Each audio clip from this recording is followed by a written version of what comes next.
Humm, baby. Enjoy this great game. What is going on, everyone? Welcome back to the Humm Baby Baseball channel. Today, we got some breaking news regarding Hall of Famer Roberto Alomar. Roberto Alomar, former second baseman for the Padres, Blue Jays, Orioles, Indians, Mets, White Sox, D-backs, and he had a very obviously a great career.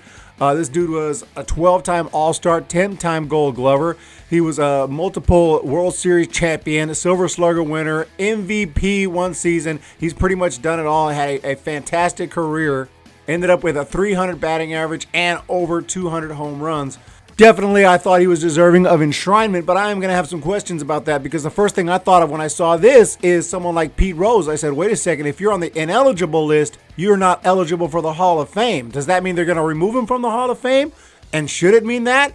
For consistency, not trying to cancel people, I'm just saying, if that's the case, if you can't be in the Hall of Fame if you're on the ineligible list, what happens if you get on the ineligible list after you've even been inducted? It's something I've wondered about, and we're about to get our answer. Commissioner Robert D. Manfred Jr. announced today that Roberto Alomar has been terminated as a consultant to MLB and has been placed on the ineligible list. What is going on? What exactly is happening here?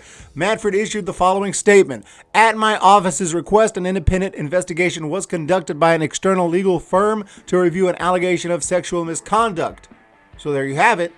Reported by a baseball industry employee earlier this year involving Mr. Alomar in 2014. Having reviewed all of the available evidence from the now completed investigation, I have concluded that Mr. Alomar violated MLB's policies and that termination of his consultant contract and placement on MLB's ineligible list are unwarranted. We'll read on, but first thing that comes to mind now, players are in trouble for sexual misconduct all the time.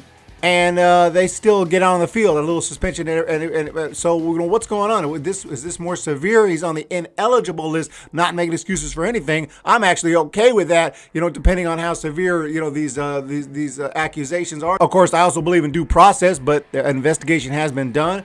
I don't know if we're going to get any information on that investigation, but let's go ahead and read on. We are grateful for the coverage of the individual who came forward. MLB will continue to strive to create environments in which people feel comfortable speaking up without fear of recrimination, retaliation, or exclusion in order to respect the privacy of the individual who came forward and to protect their confidentiality. MLB will provide no further details. Oh, there you have it. No further details. However, the team that he's probably most famous for being associated with, the Blue Jays, sever ties with him. They are severing ties once MLB said, hey, we're going to put you on the, suspended. You're done. You're out. You're finished. Once that happened, the Blue Jays have also announced it and made a similar statement. The Blue Jays believe in creating a safe, inclusive, and empathetic environment where everyone in our game is respected. I am reaffirming our organization's commitment to our employees, fans, media, and partners to uphold a culture of respect that treats all individuals with dignity. The only thing, I'm just curious as to, why this is such a severe punishment and they allow this for other players and other, managers, coaches, and things like that have done things as well. And it doesn't seem like they, are just banned from baseball for life and everything like this. This is just insane. This is just really sudden, and there's just not a lot of information. So I'm just wondering about this. I'm not necessarily disagreeing with the decision, but I am very curious about the Hall of Fame. So I did some more research, and here we have it. He's put on this ineligible list. This is Detroit Free Press. And in this article, not a whole lot of difference from what I said, other than they do talk about the Hall of Fame situation, which is really what, something that I'm wondering about. The National Baseball Hall of Fame was shocked and saddened to learn of the news being shared today about Roberto Alomar, though we really didn't get any specific news other than he has been involved in some allegations of sexual misconduct. Okay, that's terrible.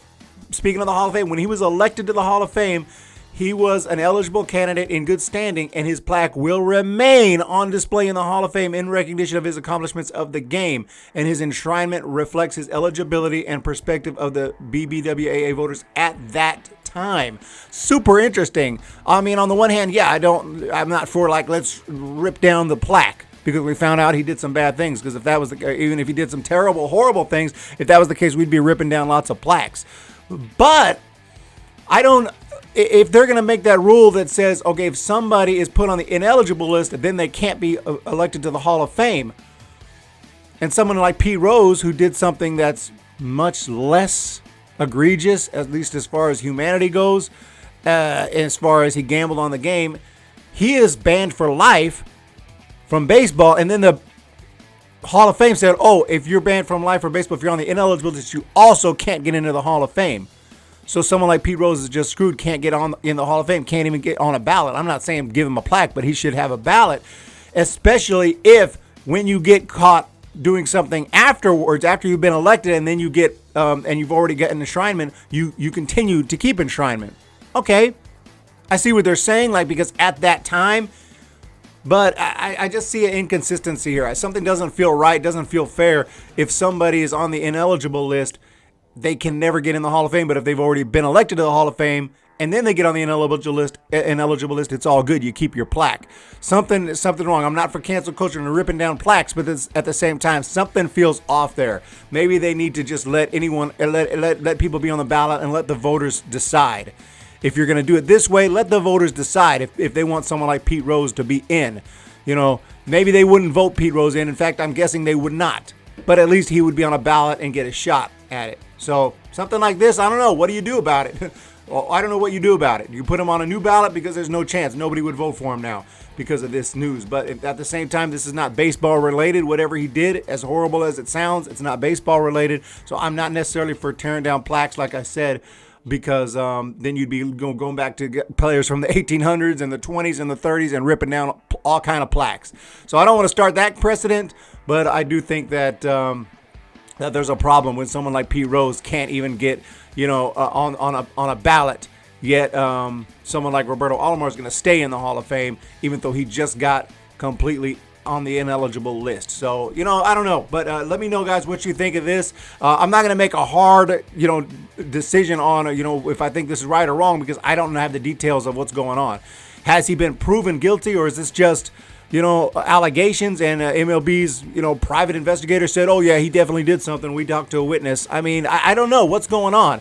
I mean, I think that you should have some proof. There should be some charges filed, and not only filed, but I think you should be pretty much, found guilty before you make this kind of move. Wouldn't you think? But what do I know? So let me know, guys, because as far as I know, there hasn't been a guilty verdict against Roberto Alomar officially, and so it's a tough rope to walk, because I don't want to. It seems it's more likely that he's done something, but then again, hey, innocent until proven guilty. And maybe not in public opinion, but surely before you put someone on that damn ineligible list. But again, these are all just very, very hesitant opinions because we don't have all the facts. So wait for all the facts, and we might have more information on this to talk about. But as of now, this is what's going on. Hope you guys have a great day. Let me know what you think in the comment section down below about this whole situation. Please hit that subscribe button and the thumbs up button. Look forward to more videos, more hopefully happier topic videos soon. You have a great day.